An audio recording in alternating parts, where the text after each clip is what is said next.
به ظاهر، 3 مرتبه میگم به ظاهر، کسایی که عقل دارن و فرزانه هستن و هوشیارن همه دنبال چشم چرانی هستن. موقعیتی پیدا بشه چشم چرانی کنن، موقعیتی پیدا بشه سیدی مبتذل نگاه کنن، موقعیتی پیدا بشه فساد و فحشا بکنن. اما اینا به موقعیت ها پشت پا میزنن.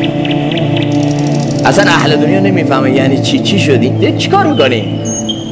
چرا نگاه نمیکنه؟ یک عزیز دانشجوی صحبت میگفت تو دانشگاه یک زمانی من یک گوشه نشسته بودم، مختلط دختر و پسر با همدیگر خوشوبش میکردن، من یک گوشه نشسته بودم با خودم مشغول بودم.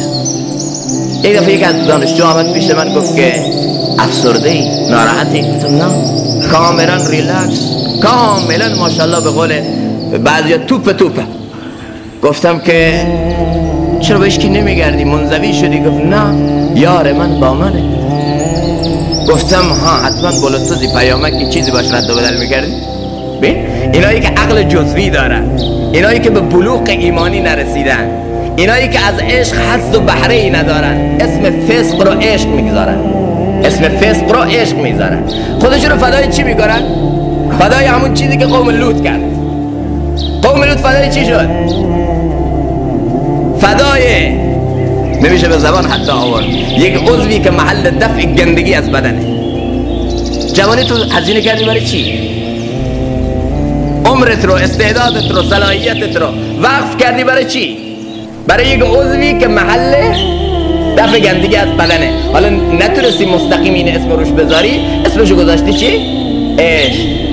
سعدی میگه این نه عشق است آن که در مردم بود، این فساد از خوردن گندم بود.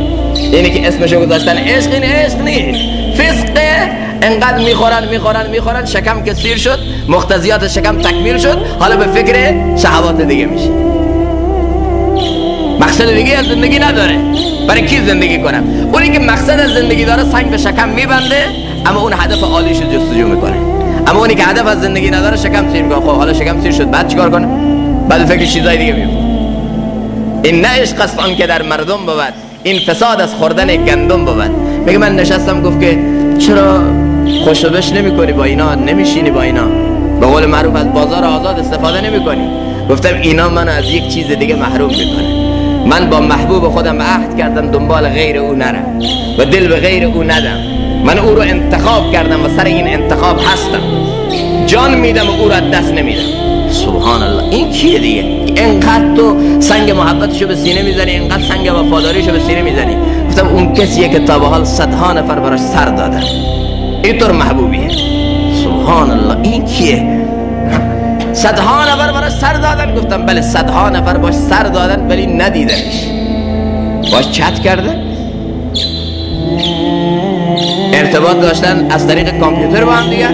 تو خیلی ببین عقل محدود.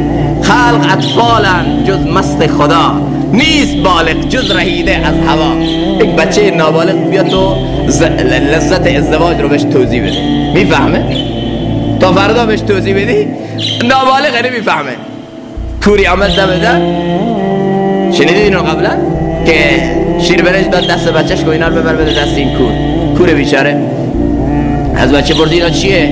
گفت اینا شیر برنج. این چیه؟ غذای تابال من نشیدم نخوردم، چطوریه؟ من کور رو شما دست به سر نکنی با این کارا. گفت نه جناب. گفت چطوریه؟ کم براش تو بچه بود، با زبان بچگانه میخواد تفهیمش بکنه. گفت ببین سفیده مثل برف. خب من که برف ندیدم. کور بود بیچاره، کور مادرزاد. گفت که برف مثل قوه سفید.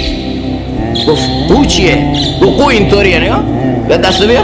دست کور بیچاره آوردی تو گذاشت رو دستی. اوه اینو میخوای به خورد من کور بیچاره بدی؟ این میفهمی تو گلم گیر بکنه چی میشه؟ حالا ببینید از کجا به کجا رسید با تفهیمای غلط. نمیفهمه. لذت این می ندانی به خدا تا نچشی. اینا چیزایی نیست در قالب سخنرانی، بیان، مثال بشه اینا رو تفهیم بکنی. به خدا لذت قرب خدا رو، لذت عشق رو عشق معرفی میکنه، لذت می رو می معرفی میکنه.